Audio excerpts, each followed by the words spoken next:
کیا غائبانہ نماز جنازہ ادا کی جا سکتی ہے؟ غائبانہ نماز جنازہ پڑھنا صحیح حدیث سے ثابت ہے۔ صحیح بخاری میں 1333 نمبر روایت ہے کہ نبی صلی اللہ علیہ وسلم نے نجاشی کی غائبانہ نماز جنازہ پڑھی۔ اسی طرح شہید کی غائبانہ نماز جنازہ ادا کی جا سکتی ہے۔ عقبہ بن عامر رضی اللہ تعالیٰ عنہ روایت کرتے ہیں، صحیح بخاری میں 4042 نمبر روایت ہے کہ اللہ کے نبی صلی اللہ علیہ وسلم نے 8 سال بعد احد کے شہیدوں پر اس طرح نماز جنازہ ادا کی جس طرح آپ زندوں اور مردوں کو الوداع کر رہے ہیں۔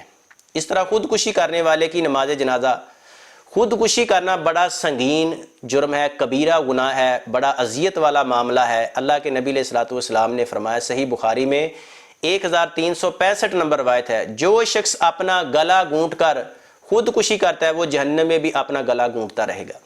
جو اپنے آپ کو برچھی کے ساتھ، تیر تلوار کے ساتھ، چاقو کے ساتھ ذبح کرتا ہے، قتل کرتا ہے، وہ جہنم میں بھی اپنے آپ کو برچھی کے ساتھ، اس آلہ کے ساتھ قتل کرتا رہے گا۔ صحیح بخاری اور مسلم میں روایت ہے، آپ صلی اللہ علیہ وسلم نے فرمایا کہ تم میں سے پہلو ایک آدمی تھا، اسے زخم ہوا، اس سے برداشت نہ ہوا تو اس نے چاقو کے ساتھ اپنا ہاتھ کاٹ لیا۔ بلیڈنگ اتنی ہوئی، خون اتنا نکلا کہ خون نہ رکنے کی وجہ سے اس کی ڈیتھ ہو گئی، وہ بندہ مر گیا۔ تو اللہ کے نبی علیہ الصلوۃ والسلام نے فرمایا، اللہ نے فرمایا میرے بندے نے جان لینے میں مجھ سے جلد بازی کی ہے، حرمت علیہ الجنہ، میں نے اس پر جنت کو حرام کر دیا ہے۔ اور صحیح بخاری کی ایک دوسری روایت ہے 5778 نمبر، جو بندہ پہاڑ سے گر کر، کسی اونچی جگہ سے گر کر اپنے آپ کو مارے گا وہ جہنم میں بھی اونچی جگہ سے اپنے آپ کو گرا کر مارتا رہے گا۔ جو زہر پی کر اپنے آپ کو مارے گا جہنم میں بھی اپنے آپ کو زہر پی کر مارتا رہے گا۔ اور جو کسی ہتھیار کے ساتھ، کسی ویپن کے ساتھ، چاقو چھری کے ساتھ قتل کرے گا وہ جہنم میں بھی اسی کے ساتھ اپنے آپ کو قتل کرتا رہے گا۔ تو خودکشی کے بارے میں بڑا یہ سنگین معاملہ ہے۔ اللہ کی رضا پر، اللہ کی عطا پر انسان کو خوش رہنا چاہیے، لیکن اس کا مطلب یہ نہیں کہ جس بندے نے خودکشی کی ہے اب وہ ہمیشہ ہمیش کے لیے جہنم میں رہے گا۔ اگر وہ مسلمان تھا، توحید و سنت پر تھا، تو ایک نہ ایک دن سزا کے بعد یا سزا کے علاوہ، کیونکہ اللہ نے قرآن میں فرمایا ان اللہ لا یغفر ان یشرک بہ ویغفر ما دون ذلک لمن یشاء، اللہ شرک کو معاف نہیں کرے گا۔ ہاں، مرنے سے پہلے اگر انسان شرک سے توبہ کر لے تو شرک کی بھی، مشرک بندے کی بھی اللہ رب العالمین بخشش کر دیتے ہیں، اس کے بھی گناہوں کو دور کر دیتے ہیں۔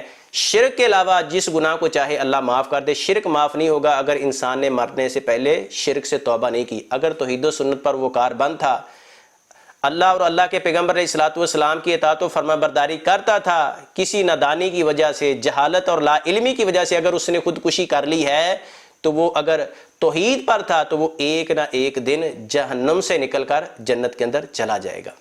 جو معاشرے کے معزز لوگ ہیں، نامی گرامی ہیں، بڑے بڑے علماء اکرام ہیں، ان کو خودکشی کرنے والے کی نماز جنازہ نہیں پڑھنی چاہیے تاکہ اس کی حوصلہ افزائی نہ ہو، اس کی حوصلہ شکنی ہو۔ عام بندے جو ہیں ان کو پڑھ لینی چاہیے۔ اللہ کے رسول علیہ الصلوۃ والسلام کے زمانے میں بھی اس طرح ایک بندے نے خودکشی کر لی تو آپ صلی اللہ علیہ وسلم نے اس بندے کی نماز جنازہ نہیں پڑھائی۔ آپ نے کہا کہ اس کی نماز جنازہ پڑھ لو، تو دوسرے لوگوں نے اس کی نماز جنازہ پڑھ لی۔